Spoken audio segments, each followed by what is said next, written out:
Hello and welcome to Strictly Salina. I'm Brenda Guttierrez with the Salina Area United Way, and with me today is Daran Neuschafer, and Daran is going to share about the Saline County Back to School Fair. And welcome everyone to Strictly Salina. Daran, thank you for joining us today. Happy to be here, Brenda. Thanks for having me. Well, now you've been doing the volunteer portion with the Back to School Fair several years. I'm also on the committee, so there's a few times you're going to hear me say we and us. And then also, Daran, you can give your perspective from the finance chair and all the other, in thinking about the steering committee. How long has this been going on? Tell us a little bit about history. You know, right about the turn of the century. How about that? That makes it seem like a long time ago, right? Roughly about 20 years ago. Actually, I was first brought to my attention about a back-to-school fair concept by our state leadership, sales leadership at American Family Insurance, who at the time our state director had an acquaintance in Topeka that was part of a federal grant funding group that had done a back-to-school fair in Shawnee County in the community of Topeka, and American Family had gotten involved with that. And so at the time, our sales director, the next year, that funding mechanism or organization had also gotten the contract for Saline County.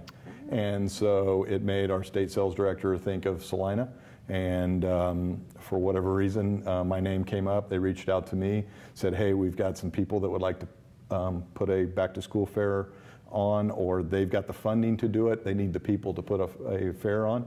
And I reached out to the United Way office, and one thing led to another. A couple conversations were had, and before you know it, we were going along really good in putting together our first back-to-school fair at the Salina Bicentennial Center. Well, and when you think about your why, that must be something with the corporate fundamentals and the values when you think about your organization, how you got involved and you spend time and you've invested in when you think about back to school and education. Exactly, education at the truest sense. We're very supportive of education throughout our corporate mission and specifically our agency mission, but more importantly, it's just giving back to our communities. American Family's been around now for 90 plus years.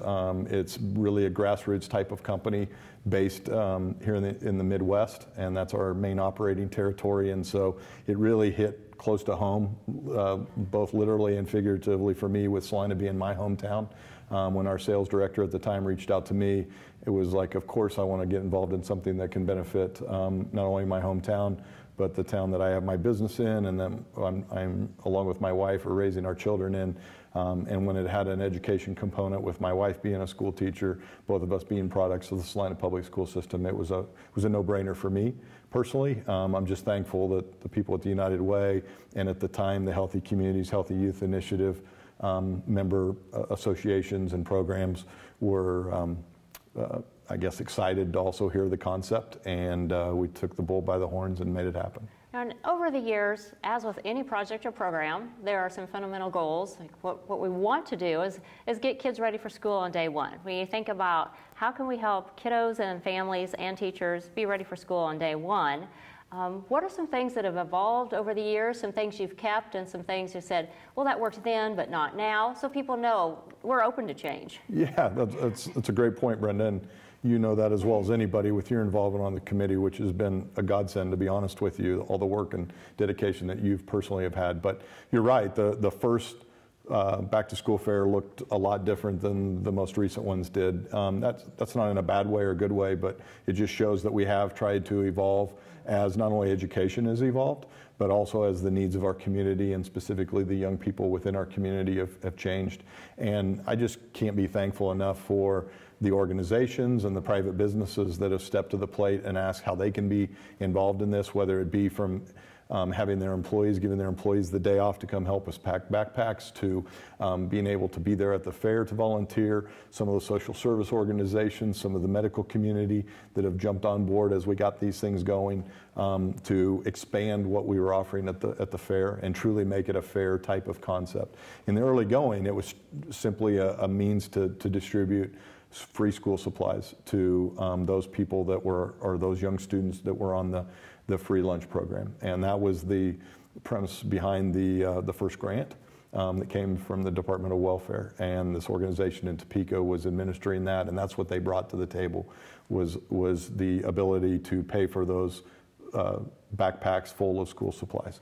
The extra expenses, room rental, games, music, concessions, things like that that we added to that in that first fair came from support from the local community.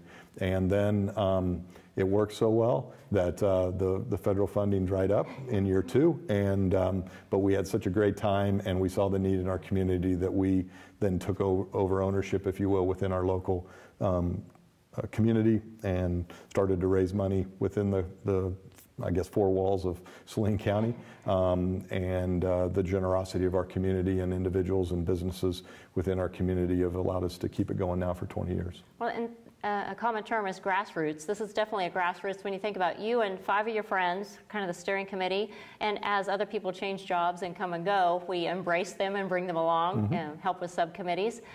It's been at different locations, and the locations have each had their pluses and minuses. And back in the day, we didn't have Lakewood Elementary School the last several years since the school had built Lakewood. That was an opportunity.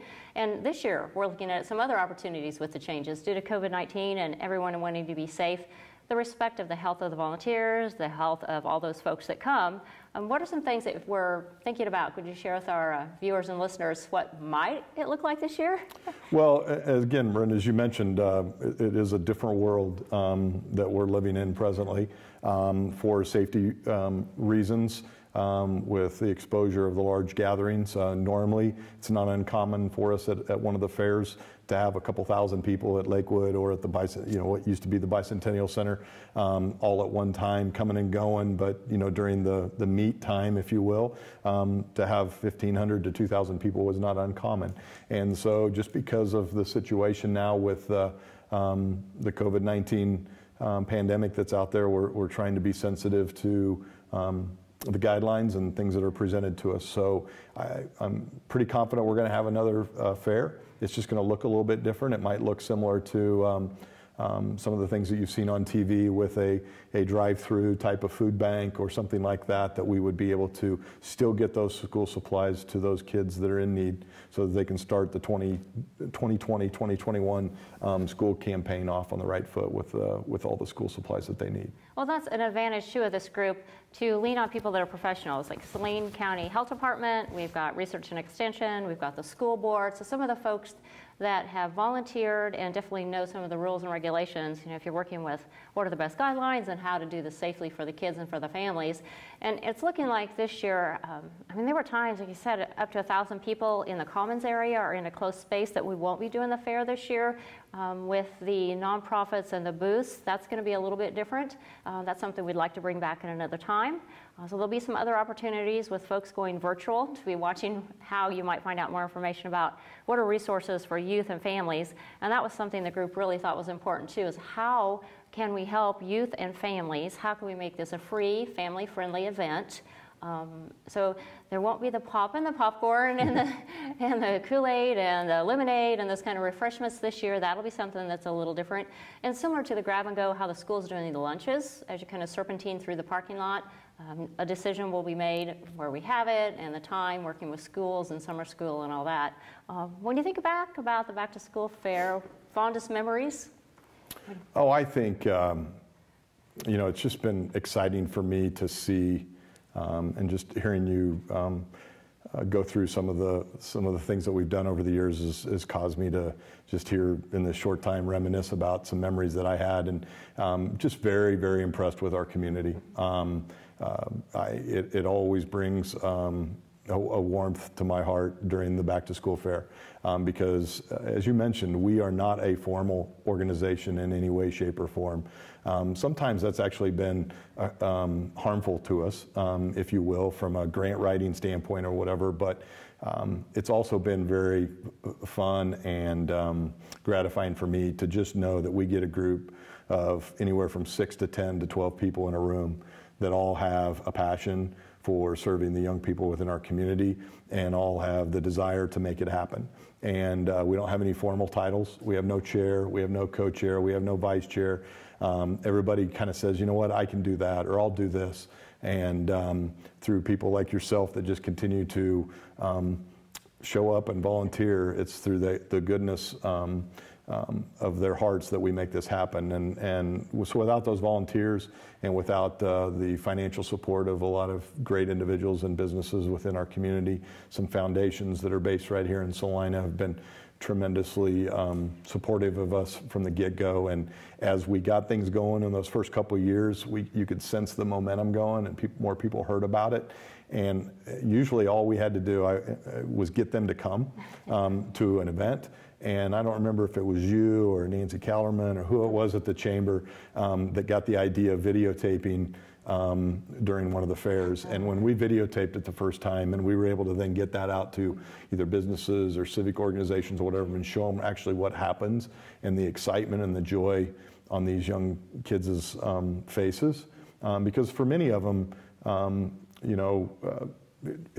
it resonated with me that you might have a young person that's maybe going in the 4th, 5th, 6th grade and has never had a new box of crayons or has never had brand new scissors to take to school that first day. And some of the things that I took for granted growing up, not every young person gets to experience that. And so where it really resonates with me is just knowing that each year we're going to have approximately 1,500 to 1,800 young people start their school year off on the right foot. And again, I'm happy to be married to a 3rd grade teacher here in town, and so I've heard stories that not all the kids have that, and sometimes we'll have young family or young children move to our community after the start of school, and they've not only are they acclimating themselves to a new school and new sets of friends and things, but then also not to have the supplies that they need really, breaks my heart. And so I just love that that's truly what our mission is. The fact that it's grown, and we offer physicals and we offer some dental checks and we've offered vision checks in the past, and it's a means for us to be able to have our social services be able to get their mission and their story out in front of a captive audience is awesome that the fair has grown. But at the core of it has been those school supplies. And ironically, through all this talk about the COVID and as we're planning for the 2020 Back to School Fair, it has resonated with me personally. I don't know about you, but with me, it has kind of taken me back to those first couple of years where that was really the focal point. And that's, with all the other things going on, our main goal right now is to see if we can come up with those supplies and get them in the hands of the kids that need them. Right, and we know there's a great need in Saline County. It's for Saline County kids if they go to school in Saline County or live in Saline County. So we know there are rural schools, there are private schools, and some kids vice versa if they're in or out of the county. So to know that opportunity is great. Some of the numbers, 3,000, 4,000 the need. The services for the kids in previous years, it's been free and reduced lunches, and we're still negotiating, looking at how we can support as many kids as we possibly can support. So fundraising is a big thing, and so that's why we had invited today Daran Neuschafer. He knows the ins and outs of this and has helped over the years with the Saline County Back to School Fair. Anything else that you want to add about the event or things that we've done or needs for 2020? Well, I appreciate the opportunity again, Brenda, to come and chat about something that I'm passionate about. And we're happy to announce that we are going to have a back to school fair in 2020, even though the school year may or may not look differently. I mean, we're kind of going into uncharted waters here. We know the last school year didn't end as any of us anticipated it in, so we are hopeful that the new school year starts out more traditional. But that's yet to be seen. The key for us, though, is that whether it's virtually or in the classroom or a combination of both or whatever happens, there's going to be some kiddos out there in our community that need school supplies to be able to help them get through and get their education year started off on the right foot. So we're going to be out there actively raising some funds. We are thankful to a partner, the Greater Salina Community Foundation, that has partnered with us now for basically about the last decade, and they've been a great partner serving as our fiscal agent, because as I mentioned, we're not a formal organization. We are literally a kitchen table full of people that get together with this mission and try to make it happen. And so having them in our corner to help us with the fiscal side of things has been a huge benefit for us. And we're going to be out there shaking trees and scurrying under rocks and trying to find some funds. And we know, the economy, things are a lot in turmoil right now, and we anticipate it might be a little tougher. But if you feel the calling to be able to give to the Saline County Back to School Fair, we would appreciate any and all contributions that you might be able to provide. Yeah, it's totally run by volunteers for the Saline County Back to School Fair. So your donation definitely goes for the basic school supplies. So I want to thank Daran for joining us today on Strictly Salina. I'm Brenda Guttierrez from the Salina Area United Way. Have a great day.